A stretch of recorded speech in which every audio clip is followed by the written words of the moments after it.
Я очень хочу, чтобы она нашла друзей, и у нее она прямо очень стремится к этому. И она всем, она даже меня спрашивает, когда ко мне подруги приходят, она говорит: мама, это подруга? Я говорю: да. Она лучшая подруга или не лучшая подруга? Она ищет лучшую подругу. Ей нужна прямо подруга, лучшая, с кем можно общаться. Но пока у нас такой нет. И у нас есть такая потребность. Я очень хочу, чтобы у Полины был какой-то круг, стабильный круг общения. That's the biggest block for people when they don't have friends.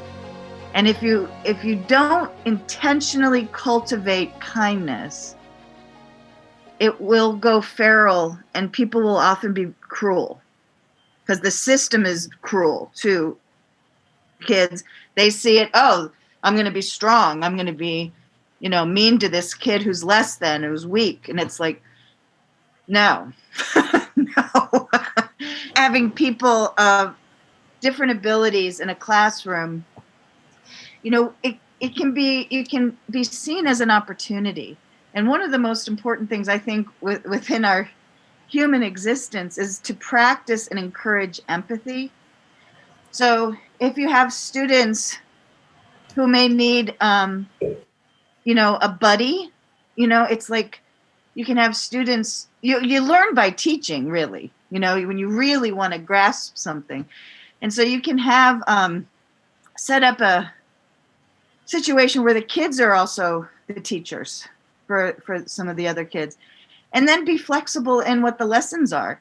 If some kids are writing about ships, there could be other kids drawing ships and following drawings and seeing, if their language skills aren't up to where, they may be brilliant in other ways. На переменах они очень любят играть. Они приходят в класс, там обязательно находятся опекуны какие-то, так скажем, которые все объясняют, все показывают. И вот у них прямо миссия, мы хотим их научить говорить. Вот. Первое время они все спрашивали, почему они не могут? А язык у них есть? Покажи, Маша, язык. Маша показывает. А зубы есть, все есть. А кричать можешь, почему ты не можешь говорить? То есть удивление все время было.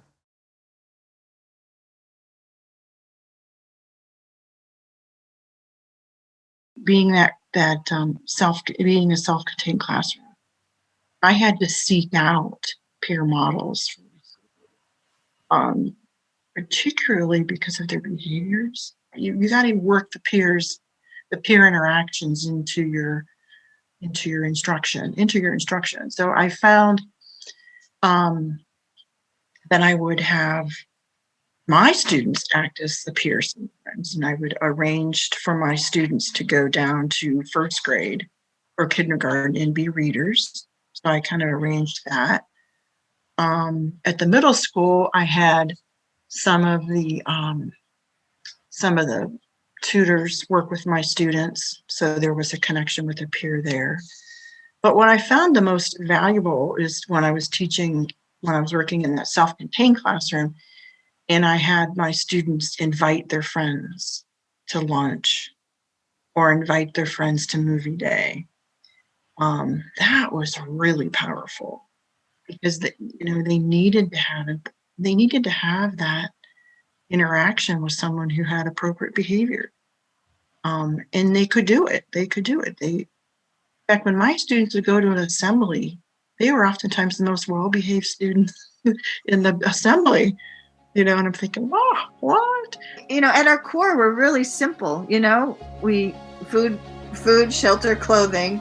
That.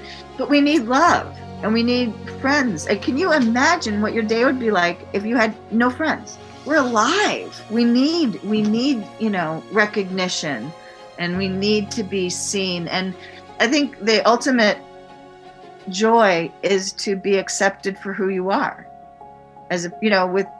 Instead of what you could be.